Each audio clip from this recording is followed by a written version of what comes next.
Bene data bakundwa b'umwami Yesu Kristo, mwese abakurikira izi nyigisho tubahaye ikaze mu biganiro bya Saveur Divine. Ibi biganiro mu bitegurirwa n'abavugabutumwa bwiza batandukanye, akaba ari umuhamagaro ugendera ku ijambo ry'Imana byanditse mu gitabo cy'ubutumwa bwiza uko bwanditswe na Matayo ibice 24 umurongo wa 14. Kandi ubutumwa bwiza bw'ubwami buzigishwa mu isi yose ngo bube ubuhamya bwo guhamiriza amahanga yose, nibwo imperuka izaherako ize. Ibi biganiro mubikurikira ku channel ya YouTube yitwa Saveur Divine. Tubifurije kugubwa neza. Imana Data ari nayo So ibaha umugisha.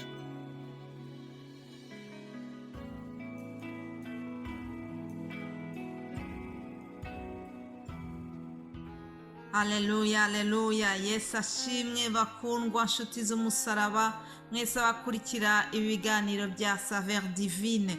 Amahoro ya Kristo n'abane namwe. Nshimiye Imana kubw'uyu munsi, kubw'iki cyumweru cya kabiri dutangiye cy'ukwezi kwa gatandatu. Imana ishimwe yabanye natwe. Mana turagushimiye cyane, tugushimiye uburinzi bwawe bwabaye kuri twebwe, tugushimiye ko tugihumeka uyu mwuka w'abazima. Ndagushimira kubwo iyi minsi utwongereye yo kubaho, ndagushimira kubw'uburinzi bwawe bwabaye kuri buri wese. Mwami, izina ryawe nirishyirwe hejuru. Haleluya. Izina ryawe nirishimwe.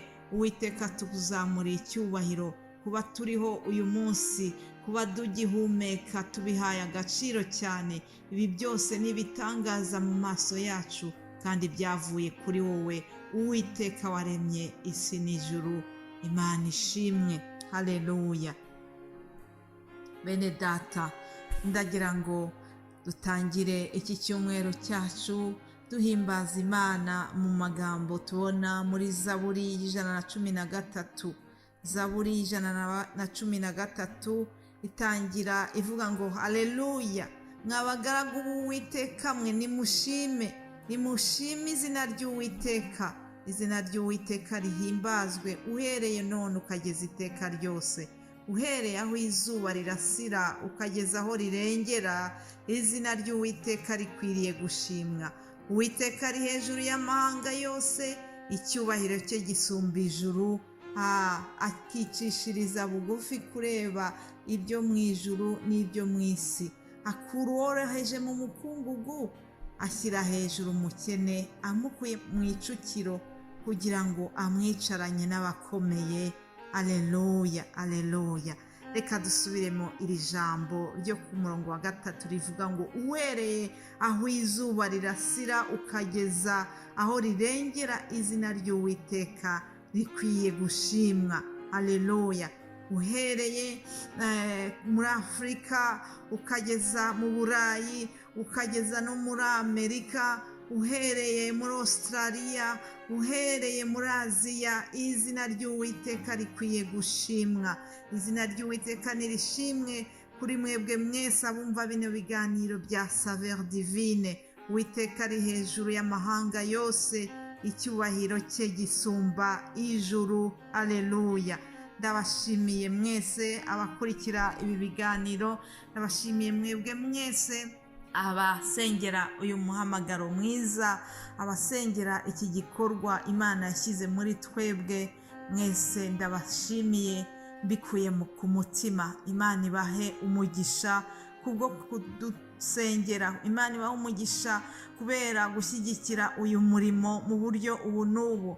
Hari abadushyigikira mu buryo bw'amasengesho, hari abadushyigikira mu buryo bundi bufatika kugira ngo dushobore gukomeza uyu murimo mwiza w'ivugabutumwa.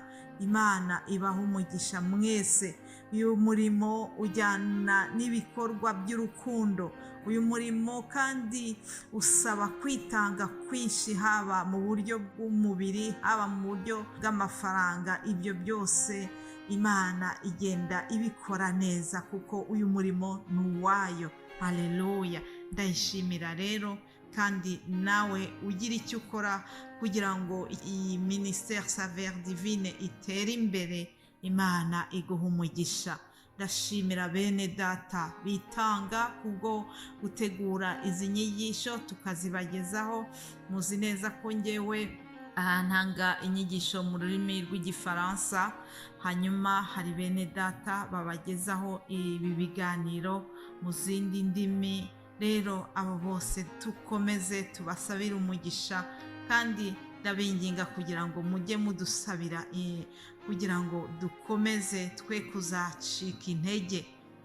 Umwanzi ntabwo aba yicaye abashaka kuduca intege anyuze mu buryo bunyuranye, ariko twamenye yuko uri muri twebwe ni intwari. Haleluya! niwe udushoboza gukora ibyo dukora, kandi ubwo ari kumwe natwe, ubwo ari mu ruhande rwacu, mbese umubisha wacu azava hehe? Ndashimira Yesu kuko ari mu ruhande rwacu. Haleluya! Imana ishimwe. Dukomeze rero tubagezaho ibi biganiro. Mu cyumweru cyashize muzi yuko twavuze ku ijambo ryerekeranye no gutinya Imana, kubaha Imana, la crainte de Dieu. Hanyuma iki cyumweru tuzakomeza tubagezaho ijambo tubona muri Matayo 28. Reka nze ndibasomere Matayo 28 umurongo wa 19, n'amagambo Yesu yabwiye abigishwa be ubwo yari arangije imirimo yakoraga hano mu isi, hanyuma yitegura gusubira kwa Data mu ijuru. Ibyo yari yatangiye gukora kuko atarabirangije, ariko abisigira abigishwa be. Ni ukuvuga ngo hari umurimo yari yatangiye, hari igikorwa yatanguje, ariko ntiyagikomeza mu buryo buboneka bw'umubiri, ahubwo agisigira abigishwa be, kandi asiga basezeranyije yuko azaboherereza Mwuka Wera kugira ngo azababere umufasha mu gukora ibyo byose yabasigiye. Haleluya! ndashimira Yesu yuko isezerano rye yarishohoje. Umwuka Wera yaraje abana n'abigishwa. Mushize mu bihe bya Pentecote twababwiye uburyo Umwuka Wera yakoranye n'intumwa ibikomeye. Tuvuga cyane kuri Petero na Yohana uburyo Imana yabakoresheje, ndetse tuvuga no ku bindi binyuranye ibyo Umwuka Wera yakoresheje intumwa za Yesu.